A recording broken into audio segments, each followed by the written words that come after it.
बिकाजि दखरा दुलाराय बर' फरायसा आफादनि 35थि बोसोरारि थान्दै जौगाथायखौ देग्लाय बिकाजि आनसलिकनि एबा गावसिनि बेंखनाव थानाय सिबुलफोरनि बे 2 नं सिबुलफोर गुदि फरायसालिनि लांगोनायाव बे समाव खुंफुंगासिनो दङ। बिदिनो थान्दै मेलाव बाहागो लाफैनो मोननानै जोबोद गोजोननाय मोनदों आरो बे थान्दै मेलनि गेजेरजों आथिखालनि थासारि होननानै बुङोब्ला जे 6 जनगोष्ठीखौ जे आसाम सरकारा एसटि खालामनो थाखाय बे समाव नाजाबाय थादों आरो 25 लाख बर' आरो 42 लाख ट्राइबेलफोरनि जे खर'आव मोनसे बजा होनो थाखाय आसाम सरकारा दिनै बे समाव नारसिबाय थादों बा नाजाबाय थादों। दा बिनि सायाव जों रायजो राजाफोरजों गुवारै सावरायलायदों आरो बेजों लोगोसे समाजारि थासारिनि सायाव गोबां सावरायदों। समाजारि थासारिनि सायाव जोङो जेसेबांखिनि सांग्रां जानो हायो अब्लासिम जोङो जोंनि गावबागाव गथ'फोरखौ गावबागाव फरायसाफोरखौ बा बर' हारिनि साफ्रोमबो इयुन जोलैफोरखौ जोङो सांग्रांथि खालामनो हागोन आरो गुन गोनां सोलोंथायाव लानायाव जों बिथांमोनखौ मोजां मोनसे आबहावा होनो हागोन। दा बेखायनो जोङो गाहायै थान्दै लोगो बिथांमोनजों जों बे समाव जोङो समाजारि थासारिनि सायाव मोजाङै सावरायबाय आरो जि सोलोंथायारि थासारि बिनि सायावबो जोङो रायजोफोरखौ गावबा गावनि गथ'फोरखौ गुन गोनां सोलोंथाइ लानायाव आरोबाव गोसो होनो आरोबाव जेसेबांखिनि दिनै फरायसालिनि नोङो लांगोना बा आथिं गाफेरनो मोनो बा नोङो लांगोनायाव गाफेरनो मोनो गथ'फोर गासिबो बर' हारिनि गेजेराव दङ। दा बेखायनो बैफोर गासिबो फिसालाफोरखौ फिसाजोफोरखौ गावबागाव गथ'फोरखौ जास्टिस होनांगौनि थाखाय जों गावबागाव ओनसोलनि साखाथि थानाय बर' बिजोंनि फरायसालिफ्राव जों हरो। दा बेफोरखौ लानानै सावरायदों आरो बेजों लोगोसे बिटिआर गोरोबथानि आफादफोरखौ लानानैबो बे समाव रायजो राजाफोरजों जों सावरायदों। मानो होननानै बुङोब्ला थांनाय गोलाव सम प्रमद बर'आ जि 5 बोसोर सरकार सालायलांबाय बे समाव बिथाङा बिटिआरनि मोनबा डिस्ट्रिक्टजों लोगोसे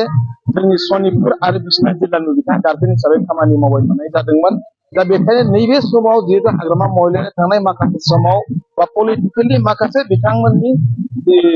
गेदारिंफ्राव बिथाङा बुंदोंमोन आंहा बिजों सोमोन्दो गैया, आंहा बिटिआर गोरोबथाजों जेबो सोमोन्दो गैया होननाय बाथ्राफोरखौ लानानै रायजो राजाफ्रा दासिमबो गिखांनाय दङ। दा बेखौनो दुलाराय बर' फरायसा आफाद जानानै जोङो बे समाव रायजो राजाफोरखौ रैखा खालामदों। जिहेतु बिथाङा थांनाय 5 अक्ट'बर खालि थांनाय बोसोर जि बिथाङा बिटिआरनि बाथौ बिसायख'थि देरनानै जि मोनसे सरकार दाबाय आरो बिथाङा चिफ महरै भारतनि संबिधानखौ लानानैनो बिथाङा जि मोनसे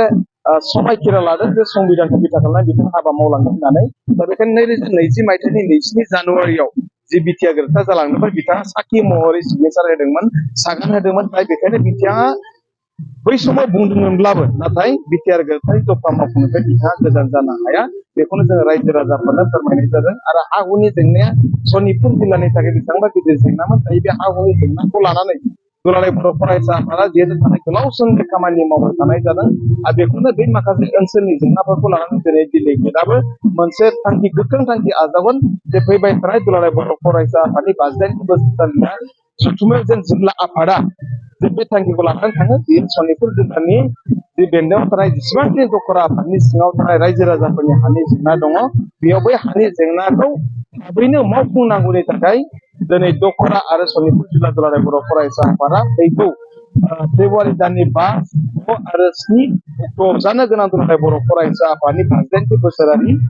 थान्दै जथुमाव बिथांमोना थांखि गोख्रों दैथायहरनो थाखाय बे समाव थांखि लानाय जादों। जिहेतु 29 नभेम्बराव जानानै थाङोबा बेखौ लानानै बड'लेण्ड इउनिभार्सिटिनि स्टुडेन्टफोरखौ पलिटिक्सजों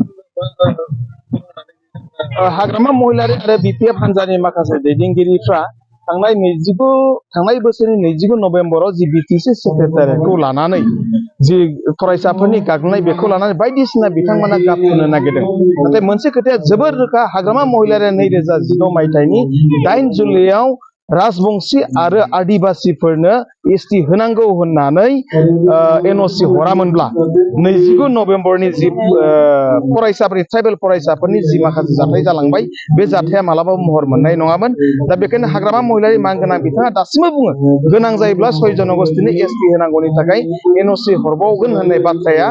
मालाबाबो एक्सेप्टेबल नङा आरो बिथाङा बेबायदि बाथ्राखौ बुंनायनिफ्राय गोजानाव थानांगौ आरो थांनाय 29 नभेम्बराव जिखिनि जाथाय जालांबाय बै जाथायखौ लानानै बिथांमोना बेखौ पलिटिकेलि गाब फुननानै गावखौ गावनि दायनिफ्राय बारग'नो थाखाय नाजाबाय थायोब्ला बिथांखौ जोङो एक्सेप्ट खालामनाय नङा आरो बिथाङा बेबायदि आखुनिफ्राय गोजानाव थानांगौ आरो फैबाय थानाय समाव 29 नभेम्बरनि बायदि जाथाय जाया जाहाथे बेखौ लानानै हाग्रामा महिलारिया जि एनअसि हरबावनो होननानै बाथ्रा बुंबाय थानायखौ जाहाथे एनअसि हरनायनिफ्राय गोजानाव थायो आं बेखौ दुलाराय बर' फरायसा आफादनि जानानै खावलायहरबाय। नंगौ ढेकियाजुलि दख'रा दुला फरायसा आफादनि खुंगा 30बाथि थान्दै